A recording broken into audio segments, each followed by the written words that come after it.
Oke, Assalamualaikum warahmatullahi wabarakatuh. Perkenalkan, nama saya Dilan Bagus Yuswanto, NIM 190018041 kelas A. Di sini saya akan mempresentasikan hasil laporan tugas proyek saya dari mata kuliah pengantar rekayasa perangkat lunak. Di sini saya membuat sebuah website, yaitu penyewaan alat bayi dan balita. Oke, website ini adalah tampilan dari halaman utama dan link dari GitLab-nya.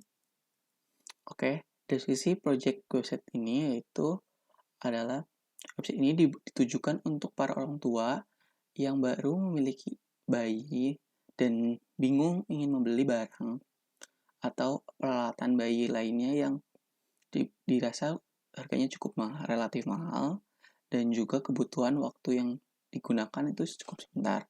Sehingga dibuatkanlah sebuah solusi, yaitu penyewaan alat-alat seperti yang saya sebutkan tadi. Dalam aplikasi ini terdapat sebuah fitur, yaitu ada customer dan admin owner. Dan kalau customer ada login, pencarian barang, dan melakukan transaksi penyewaan. Sedangkan owner menentukan barang dan lihat rekap penjualan. Oke, selanjutnya adalah kebutuhan fungsional. Yang pertama adalah sistem dapat mencatat barang yang disewakan, sistem dapat mengumpulkan data penyewa, dan sistem dapat mendata pendaftaran.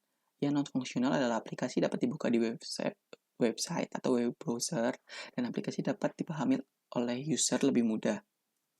Oke, selanjutnya tugas-tugas yang diunggah di e-learning. Yang pertama, GitLab. GitLab yang saya sudah inputkan adalah halaman profile seperti gambar di sebelah kiri. Terus ada halaman project seperti ini dan halaman member. Terus membernya saya sudah cantumkan Bapak Ali Tarmuji. Oke, sebagai developer. Oke, selanjutnya adalah Git Client. Git Client ini adalah yang menghubungkan antara aplikasi yang saya gunakan sebagai text editor dengan GitHub agar lebih mudah. Di sini adalah ini sebelah kiri adalah tanda project sudah terhubung. Yang di bawah adalah untuk verifikasi atau sinkronisasi dari text editor yang saya gunakan. Terus yang sebelah sini adalah menggunakan Ming atau cloning dari text editor saya atau folder di laptop saya ke dalam GitLab. Oke, selanjutnya adalah analisis kebutuhan pengembangan. Dalam analisis kebutuhan pengembangan ini dibagi jadi 4. Yang pertama adalah kebutuhan hardware. Hardware itu ada developer dan si user atau klien. Dan keduanya adalah membutuhkan laptop. Terus yang kedua analisis software. Software yang dibutuhkan sebagai developer adalah web browser, text editor, dan GitLab. Dengan masih menggunakan seperti ini. Di sini saya web browser saya sarankan untuk menggunakan Mozilla atau Chrome. Terus untuk text editor saya menggunakan Visual Studio Code. Untuk GitLab sebagai penyimpanan code dan Exam sebagai localhost. Oke, kebutuhan hardware dari klien itu adalah web browser. Disarankan menggunakan Chrome juga. Terus selanjutnya adalah kebutuhan prosedur. Prosedur adalah klien dapat mendaftarkan sebagai member, terus klien dapat memilih barang yang akan disewakan, klien mengisi data yang perlu dimasukkan untuk disewa. Selanjutnya adalah analisis kebutuhan personali. Sisi developer, fungsi manajemen terdiri dari penginputan data barang, penyewaan data teks, terus selanjutnya adalah fungsi operasional, terdiri dari pengembangan, pengadaan, pengintegrasian, dan pemeliharaan. Sisi klien, pengunjung aplikasi atau sistem melakukan input data dan disimpan data, melakukan transaksi. Oke, di sini adalah rancangan antarmuka aplikasi, edisi final.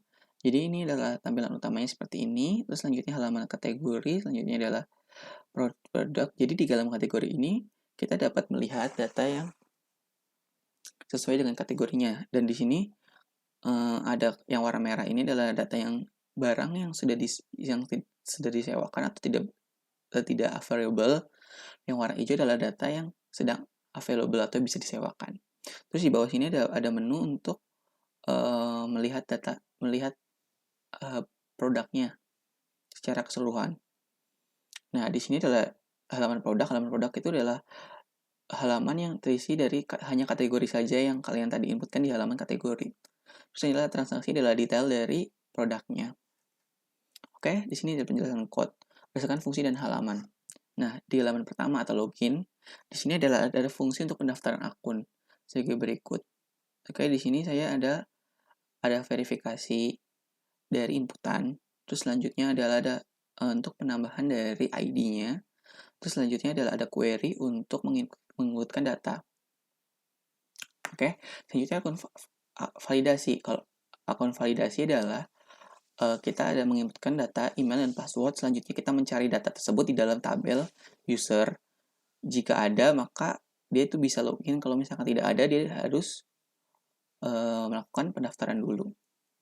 Oke, selanjutnya adalah di halaman utama atau pemilihan kategori. Dalam pilihan kategori ini ada 3, karena di sini saya kasusnya masih sederhana. Jadi saya coba ada 3 kategori. Yang pertama adalah kategori stroller, yang kedua adalah baby box, yang ketiga adalah car seat.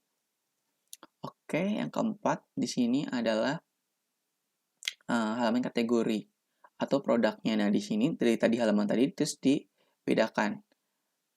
Misalkan tadi kita dapatkan kategori stroller baby box. Dan di kategori itu dimasukkan ke dalam suatu variabel. Nah, di sini akan ada suatu query untuk mencari data berdasarkan kategori tadi yang diinputkan. Oke. Selanjutnya menampilkan datanya. Oke, untuk data transaksi, di sini transaksi adalah untuk menampilkan data. Mungkin data ini adalah menampilkan data yang tadi udah kalian pilih datanya atau barangnya ya. Terus selanjutnya adalah menghitung data. Jadi setelah kalian melihat datanya, terus kalian akan disuruh menginputkan jumlah bulannya atau banyaknya jangka waktu sewa. Selanjutnya adalah pengiriman, metode pengiriman. Setelah itu data akan diinputkan ke dalam tabel transaksi. Selanjutnya adalah ada fungsi perhitungan. Nah, karena di dalam website saya ini, di dalam halaman transaksi, untuk menampilkannya saya menggunakan JavaScript, maka setiap dia menggunakan fungsi one-click. Jadi ketika dia klik, maka dia akan otomatis di total. Maka di sini saya buat fungsi sebagai berikut. Oke. Selanjutnya adalah detail pembayaran. Nah, dalam detail pembayaran ini kita hanya konfirmasi.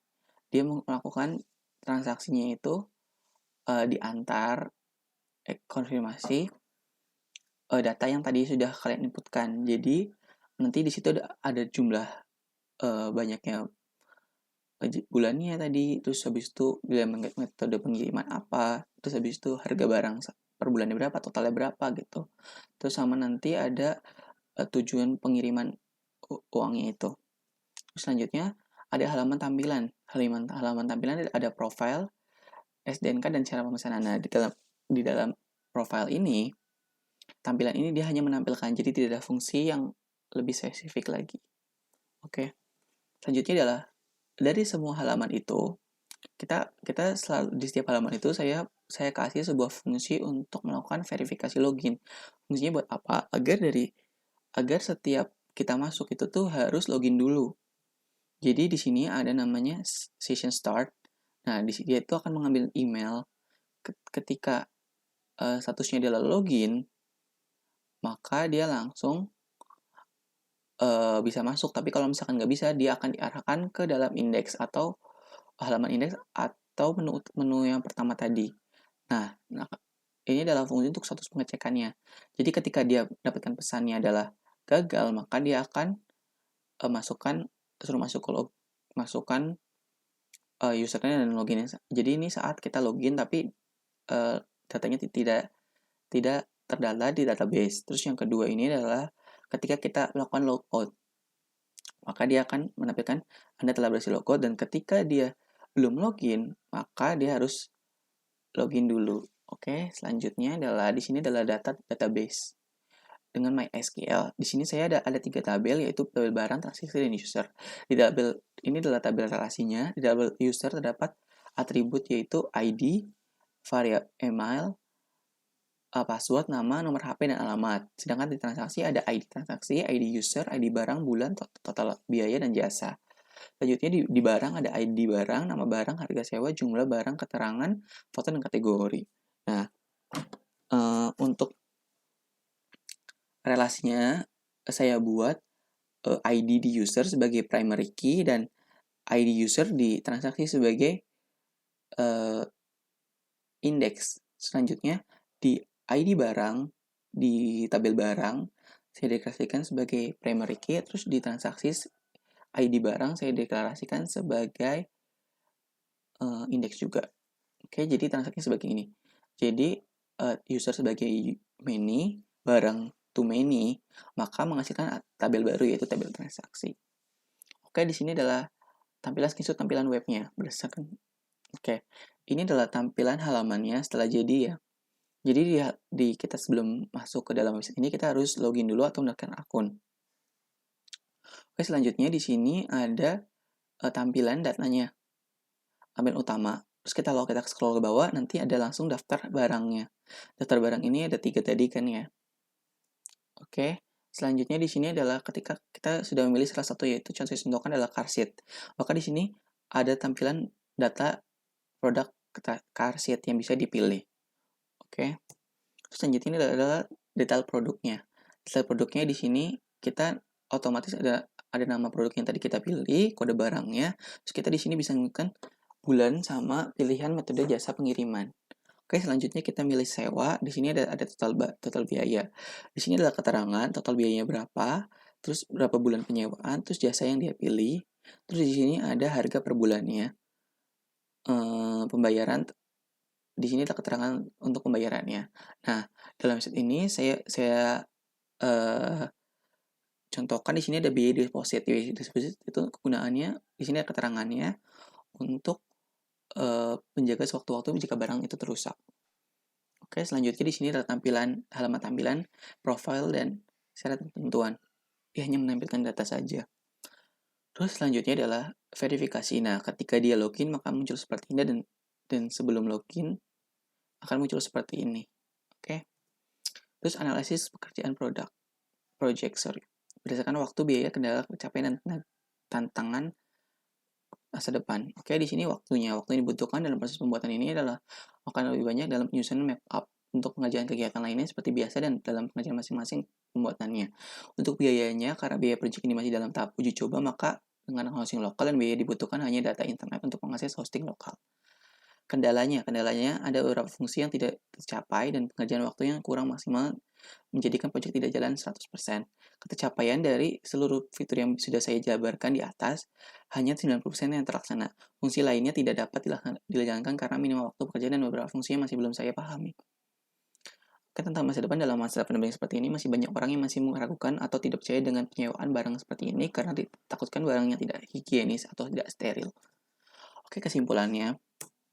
Kesimpulan pertama adalah setelah menyelesaikan semua fitur, maka saya menguji website tersebut. Rancangan pengujian sebagai berikut. Saya memberikan project atau link untuk masuk ke website kepada teman saya. Lalu pertama kali teman saya akan melakukan bagian UI atau UX. Setelah pengujian UX UI selesai, maka pengujian selanjutnya adalah pengujian ketepatan pasar, apakah menurut pasar cocok sesuai usia dan atau ketentuan yang atau tidak. Selanjutnya pengujian berikutnya adalah pengujian halaman admin, apakah user nyaman untuk mengatur data di halaman berikut.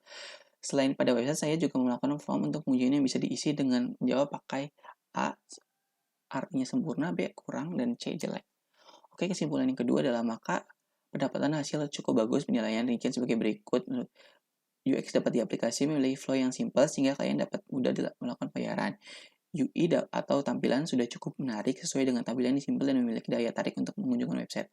Untuk melihat target pasar website ini, maka target yang paling sesuai adalah orang dewasa yang sudah memiliki rekening atau tanda pengenal. Karena tanggung jawab bisnisnya orang yang cukup besar. Dalam admin sangat menarik dan data user mudah untuk dikelola. A untuk UX, A untuk UI, dan B untuk admin. Karena ada sedikit data yang tidak perlu dimasukkan dalam admin. Oke, proses pengujiannya oleh Putra Rizkaya Sira. Jadi berikut ini adalah foto dia saat pengujiannya. Oke, terima kasih dari saya untuk presentasi kali ini. Mohon maaf jika ada salah-salah kata atau masih banyak yang kurang. Akhir kata, wabillahi taufiq wal hidayah. Wassalamualaikum warahmatullahi wabarakatuh.